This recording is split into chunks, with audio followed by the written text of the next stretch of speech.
Тарих ғылымдарының докторы Аманжол Күзембайұлының есімі ғылыми ортада кеңінен танымал. Бүгінде ол ұлы Еркін Әбілмен бірге Алтын Орданың Батыс Сібір ұлысы этносаяси тарихы атты еңбек жазып жатыр. Мұнда қазіргі Қазақстанның шекарасынан тыс қалған байырғы қазақ жері мен руларының көптеген тарихы қамтылады. Аманжол аға жасыратыны жоқ. Сібір десе біздің санамызға қысы жазы мұз боп жатқан ну орман, ет жеккені, сары аязды суық мекен елестейді. Географияда Батыс Сібір жазығы деген ұғым бар. Қазақ жерінің бір бөлігі, оның ішінде Қостанайда аталған аумаққа кіреді. Ал Батыс Сібір ұлысы дегеніміз қай ұлыс қашан, қалай пайда болды?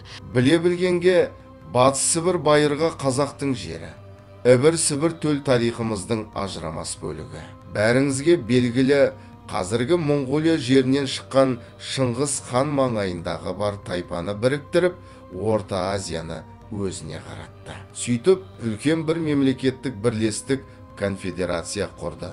Бірақ орта ғасырдағы коммуникация мен ондай алып аумақты бір орталықтан бағындырып, бір жерге салық жинап, әскер ұстау әстен мүмкін емес еді. Сондықтан ұлыстарға бөлді.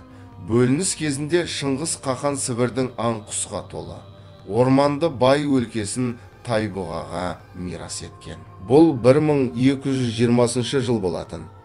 Былтыр Тайбұға хандығының құрылғанына 8 жыл толды. Оның алдында Қыпшақтың Құтемір, Керейдің Қайранбай батыры Сібірдегі ұсақ тайпаларды бағындырып қайтқаны туралы мәліметтер бар. Кей деректерде Тайбұға сол кезде 12 жастағы бала еді дейді. Мұндай құрметке ие болатын Тайбұға кім? Ол Шыңғысхан әке санап қолдауын көрген Керейдің тұғырлы. Яғни, оң ханның Қытай деректерінде Ван хан, Уан хан деп те атайды, Ұйқы деген ұлынан туған немересі. Кезінде тұғырлы ханнан көрген көмегін ескеріп, Шыңғысхан Тайбұғаға Сібірді сыйлады. Өзін сонша жоғары бағалаған қаханға Тайбұға да қарыздар боп қалмаған шығар. Әрине, қаханға құрмет ретінде Тайбұға Шымға тура қаласын салады. Бұл осы күнгі Тюмен қаласы. Оған ілесе тағы да Қашлық, кей деректе Ескер қаласы бой көтереді. Ол қазіргі Ресейдің Тоболск қаласының орны. Қорғанның да іргетасы сол кезде қаланды. Міне, өзінің қаласы, мәдениеті бар түркі тілдес халықтардың бәрі Тайбұға жұрты аталды. Оның құрамына кірген әрине қазақтың рулары екені түсінікті. Олар Арғын, Қыпшақ, Керей, Уақ, Найман, Жалайыр, Меркіт, Қаңлы, кіші жүздің біраз рулары. Кейін ұмытылып, басқа халықтарға сіңіп кеткен рулар да бар. Мысалы, Естек руы Башқұрттың құрамына еніп кетті. Түрі тілі ұқсас Сыбыр деген халық болған. Осы күнге дейін Омбы жақта кездеседі. Оның сыртында мұндағы тұрғындардың 25% сарттар еді. Сарттар деймісіз, олар Сібірде қайдан жүр? Бұл уақытта Сібірде сауда өркендеді. Бұхара, Самарқан мен екі ортада керуен үзілмеді. Сібірдің байлығы қазақ даласын кесіп өтіп, Иран, Үндістанға жол жартты. Сарттар осылай сауда жасауға келіп, тұрақтап қалған.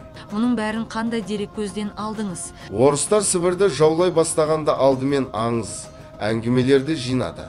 Оны Сибирские летописи, Сібір жылнамасы дейді. Деректердің бәрі сонда сайрап жатыр. Ремезов деген балалармен бірге картасында жасаған. Бірақ олар мұндағы түркі тілдес ру халықтардың бәрін Сібір татарлары деп сыпырмайын атап шатастырып жіберген.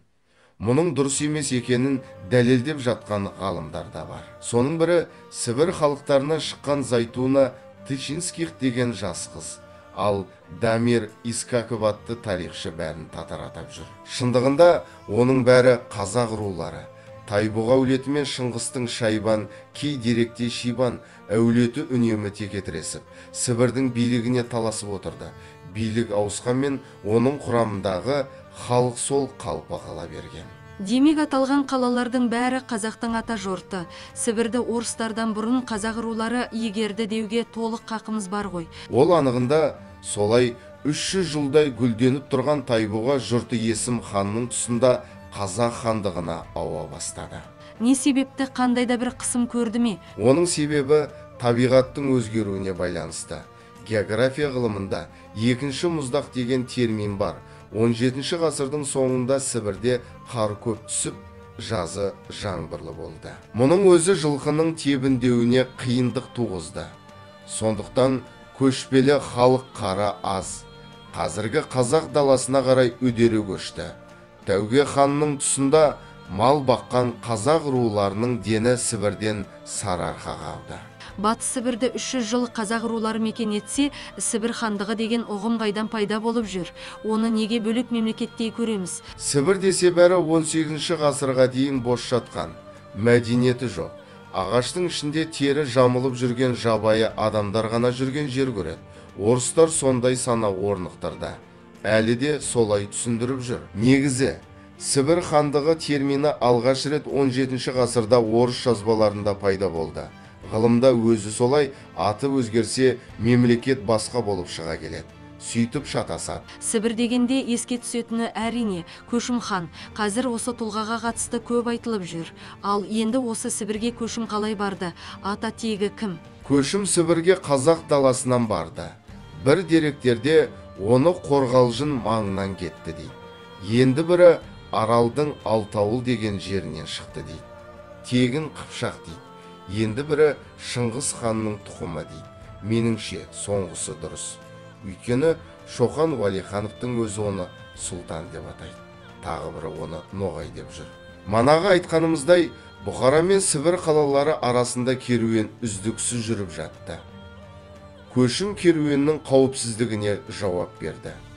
Өзі де саудамен айналысты, демек, даладағы ықпалды адамдардың бірі болған. Көшімнің туған жылы туралы дерек жоқ. 1510 немесе 1520 жылдардың арасы дейді. Белгілісі, ол 1555 жылы Ібір Сібірге барған. 8 жыл ішіндегі ондағы халықтардың басын біріктіріп, 1563 жылы хан сайланды. Бұл хандық 17 жыл дәуірлеп тұрды. Бұл хандықтың қазаққа қатысы бар ма? Мемлекеттің жері қай аумақтарды қамтыды? Неге қатысы болмасын? Көшімнің хандығы құрамындағы қазақ рулары емес пе? Бұл мемлекеттің шекарасы қазіргі Новосібірдегі Бараба даласынан бастап, Орал тауына, солтүстігі Ханты-Мансыға, бір шеті қазіргі Нұр-Сұлтан қаласына дейін қамтыды. Осынша аумақ көшімнің қол астына қарады. Мәскеумен келіссөздер жасап тұрды. Осындай үлкен мемлекетті билеген адам қалайша осал болады? Соншалықты алпауыт бай елдің билеушісі қалайша Қарақшы Ермактан жеңіліп жүр? Көшімнің билігінің құлауына Ермактың еш қатысы жоқ. Ермак Қарақшы оны Сібірді игеруші батыры деңгейіне көтерген орыстың насихаты. Керек десең Ермакты уақтың Сәтбек деген батыры итке талатып өлтірді деген дерек бар. Енді бір жазбада Сәтбек иығын шауып, Ермак қашып ертіске суға кетіп өлген дейді.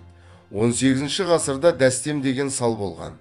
Сол Дәстем салдың жырында Ермактың өлімі суреттеледі. Рас, Көшім Ермакпен соғысты. Оның әскері Ермактан басым болды.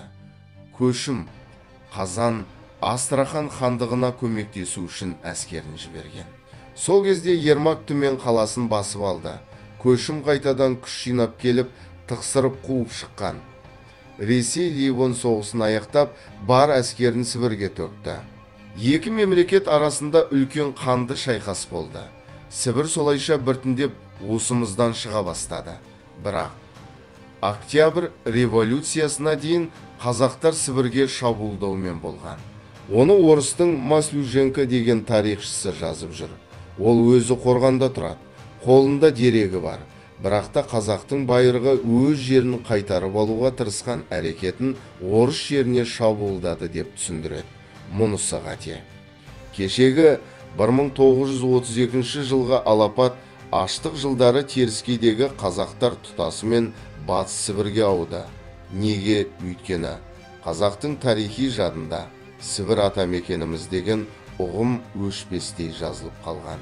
Көшімнің нақты қай еңбегін жоғары бағалар едіңіз? Біріншіден, ол патшалық Ресейдің экспансиясын кемі 100 жылға шегеріп кетті. Оның ұлдары да Сібір үшін шайқасумен болды.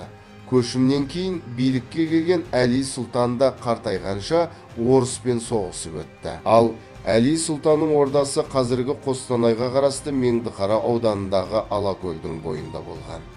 Бұл шайқастар патша отаршыларының қазақ даласына келуін ұзақ уақытқа тоқтатты. Айналып келгенде көшімнің тарихы қазақтың тарихы. Біздің ата-бабаларымыздың қасиетті мекен үшін болған соғысы, ал көшім қазақтың ұлттық батыры. Оған шекарадағы қалаларда көше атап, тіпті тұтас қаланың атын берсе де артық емес. Көшімді Ермак жеңген жоқ дедіңіз, сонда оның ажалы кімнен келді? Орыс деректерінің өзінде көшімді Кучум из Казачи орды, яғни қазақ ханы деп атайды. Оның өлімінің екі түрлі нұсқасы бар.